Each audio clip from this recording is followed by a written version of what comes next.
like all meaningful moments in one's life, I think it kind of chooses you, and you simply have to be aware enough and still enough to see when the moments happen. With acting, it was something that I had never considered doing.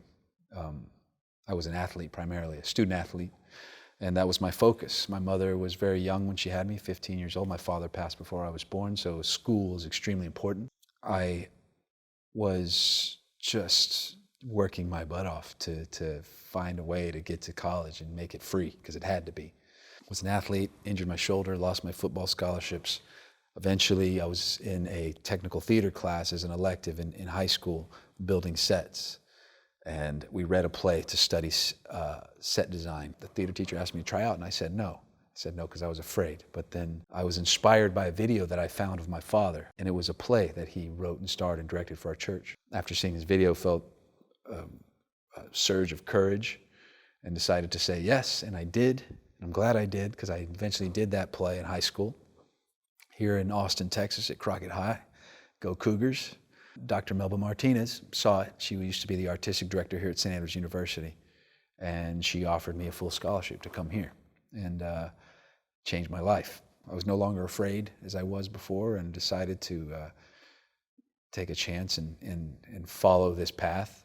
And I just kept following it, one step in front of the other, just purposefully and steadily forward. There were many times where I thought maybe, what justifies me doing this, being an actor, when my grandfather spent 50 years of his life down on the floor laying tile. My grandmother worked in a laundromat. My mother worked for the state for as long as, as soon as she was old enough to work.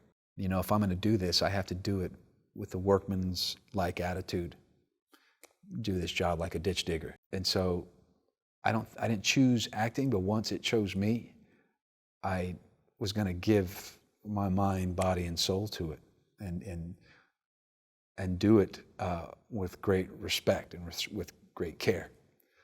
And I think that maybe that translates into some of the success I've had, because I didn't seek it out. I didn't seek out fame or money or anything. It was mainly just doing it, and doing it as well as I can, and let it inspire me and hopefully inspire others. Well, as I said before, Dr. Melba Martinez came to a play and saw me and offered me a scholarship to come here. And it was then that I learned, when I came here to Scholarship Audition Weekend, and learned about the program and the fact that we were, at the time, the only pre-professional theater program in the country. Meaning, by coming here, there would be equity actors. The great Ed Lunning, he used to teach here, voice and diction coach. He played Lord Capulet, my very first play here, Romeo and Juliet.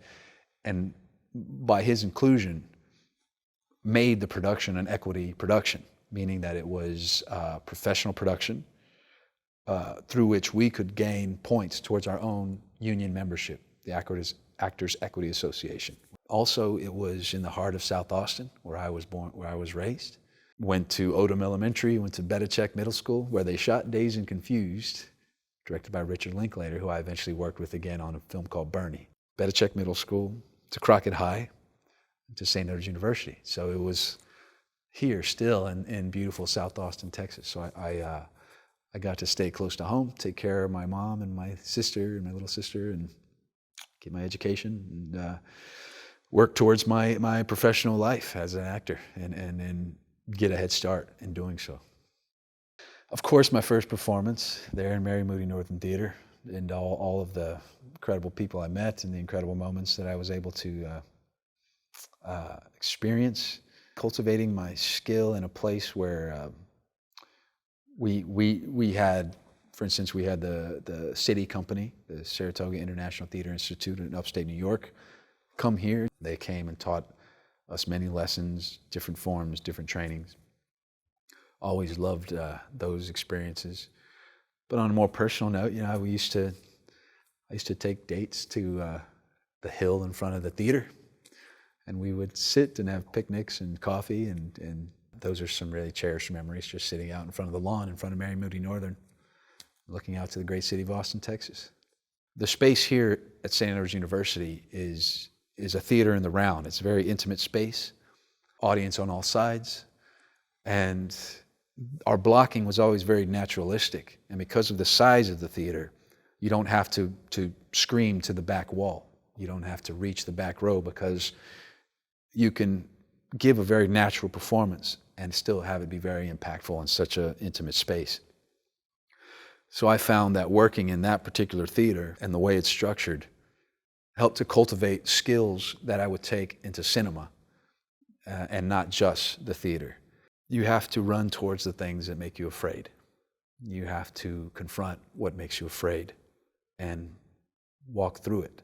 Secondly, life is going to be a long, long winding road of ups and downs, but you have to keep moving forward. You always have to have a goal on the horizon, whether it be a play that you're going to do, or a movie you did that's going to come out, or simply a vacation or a trip that you take to a new place and to learn new things. It's important to live a very full life, so that when you get there on the day, you're not faking it, and you can bring a lot of your true soul and experience to each and every role you do. Be on time and be respectful. Respect is the ultimate currency.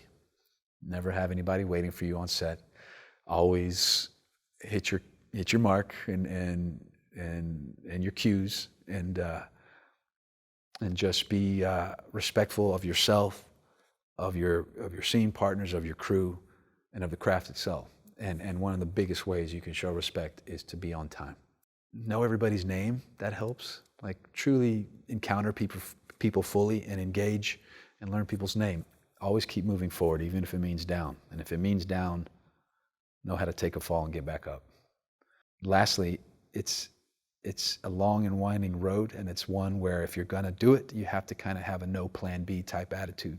You have to do it fully. You have to dive completely in. That's not to say that you won't be required to do other jobs. I was a flower delivery man for 12 years. Great job, loved it. That wasn't a plan B. That wasn't a deviation from the course. That was just a strategy to support my plan A. You can't just act alone by yourself. It's something that you have to seek out other like-minded people you love and respect, artists that you want to be associated with. Find them and make things. Put a play up, make a short film. Keep making things, because that is, to me, that's how the universe expands.